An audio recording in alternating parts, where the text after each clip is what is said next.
गर्मियों की दोपहर है। छांव में बैठकर आप एक ठंडी लीची छीलते हैं।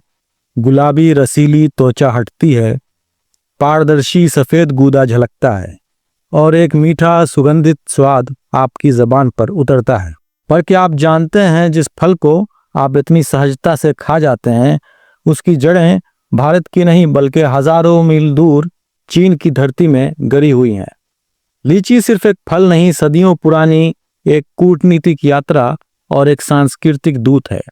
लीची की कहानी शुरू होती है दक्षिणी चीन के ग्वांगडोंग, फुजियान और यूनान जैसे हरे भरे प्रांतों से।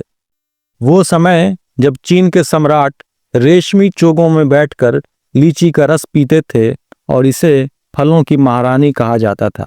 लीची का जिक्र 2000 साल पुरानी चीनी ग्रंथों में मिलता है।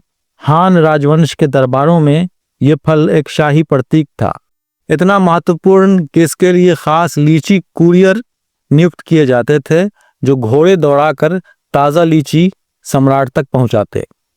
भारत और चीन का रिश्ता सिर्फ व्यापारिक नहीं बल्कि स्वाद का भी रहा है।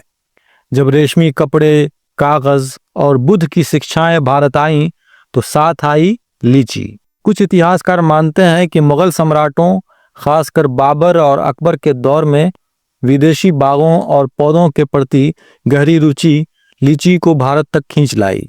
भारत की मिट्टी को उसका स्वाद भा गया और लीची यहाँ की हो गई। आज लीची भारत में इतनी लोकप्रिय है कि लोग अक्सर मान लेते हैं कि ये यहीं की उपज है, लेकिन सच्चाई ये है कि ये एक विदेशी मेहमान थी जो यहीं बस गई। बिहार का मुजफ्फरपुर अब भारत की लीची राजधानी है, जहाँ की शाही लीची को जीआई टैग मिला हुआ है। ये फल न सिर्फ आमदनी का जरिया है बल्कि राज्य की पहचान भी बन चुका है।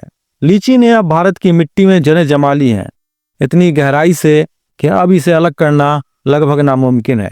कभी आपने गौर किया है कि इस फल का नाम लीची थोड़ा अलग सा क्यों लगता है? असल में ये नाम भी सीधे चीन से आया है। चीनी भाषा में इसे कहा जाता है लीजी। इसी नाम ने अंग्रेजी में आकार लिया लीची या लीची और हिंदी में बन गया लीची। आज लीची चीन और भारत के अलावा थाईलैंड, वियतनाम, मैक्सिको, ब्राजील और दक्षिण अफ्रीका में भी उगाया जाता है, लेकिन इसकी आत्मा आज भी उस प्राचीन चीनी बगीचे में सांस लेती है जहां इसकी कहानी शुरू हुई थी।